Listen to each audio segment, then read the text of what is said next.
အဲ့ဒါတဲ့ပဲအဲ့မိကွန်းကဘာဖြစ်လို့လဲဆိုတော့ကျွန်တော်လုတ်ခဲ့မိတဲ့အမှားဆိုတာတဲ့ကျွန်တော်ကိုလုတ်ကြတာ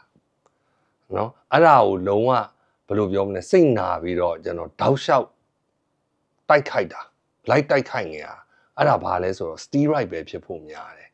ဘာကြောင့်လဲဆိုရင်ကျွန်တော်ဒီဝက်ချန်စထွက်တာ10တန်းလောက်ခရေထွက်တာမှာအိုးအသီးတွေဆိုအလုံးတွေနဲတာမဟုတ်ဘူးပြီးွားရင်ညှစ်တယ်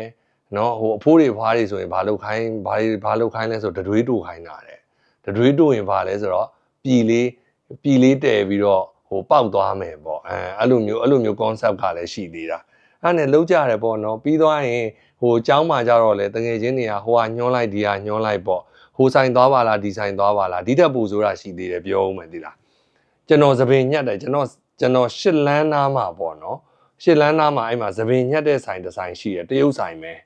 အကြီးကျယ်နာမည်ကြီးအခုလည်းနာမည်ကြီးတော့မယ်အဲ့သပင်ညက်ဆိုင်မှာသွားပြီးသပင်ညက်ရင်လေကျွန်တော်ကိုလေမျက်နှာပေါင်းတင်မှာအောင်လားတို့မျက်နှာမှာဘူးတွေရှိတယ်ကိုကဘူးရှိနေတယ်ဆိုတဲ့အခါကျတော့ဟိုမျက်နှာလေဟိုကမဖြစ်ဘူးယုံကြည်ချက်ကရှိမနေဘူး secure ဖြစ်မနေကျွန်တော်ဟွာလောက်ခိုင်းလိုက်ဒီကလောက်ခိုင်းလိုက်ပြီးတော့အိုက်ဆေးလေးလိမ့်လိုက်ပါအောင်ဆိုပြီးတော့တခါတည်းငွေကိုတောင်းချီတွေပေးပြီးသွားရင်လေလိမ့်နေသီလားလိမ့်ပြီးသွားရင်လေတတ်တာတလို့ဖြစ်ပြီးသွားရင်လေဟာဘူးတွေကပြန်ထွက်ပြန်ပြီးကျွန်တော်ထင်တာ steroid ပဲနေမှာကျွန်တော်ဆိုတဲ့ကောင်ကလည်းလေဘာလဲဆိုတော့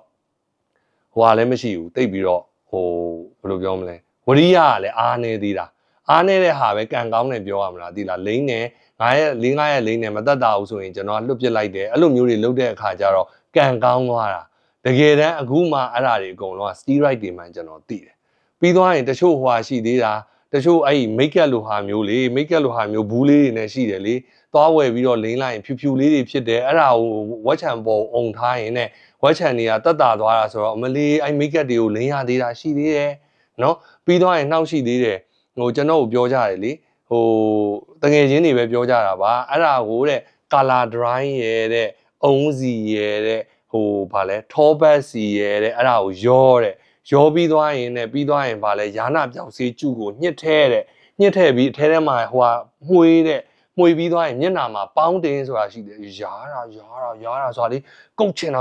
အထဲထဲမှာဟိုတချို့ကကြတော့ဟိုအရွက်ထောင်းထဲတို့ဒီအရွက်ထောင်းထဲတို့ဆိုတာလေရှိသေးတာနော်အဲ့ဒါမှတ်ရပဲပြီးတော့ပျောက်သလားဆိုတော့မပျောက်ဘူးနော်တကယ်တမ်းဟိုအဲ့တော့ဘာဖြစ်လဲဆိုတော့နောက်ဆုံးတော့ဘာလဲဆိုတော့စီကံရောက်သွားတော့ပျောက်လားဆိုတော့စီကံရောက်သွားတော့ပျောက်တယ်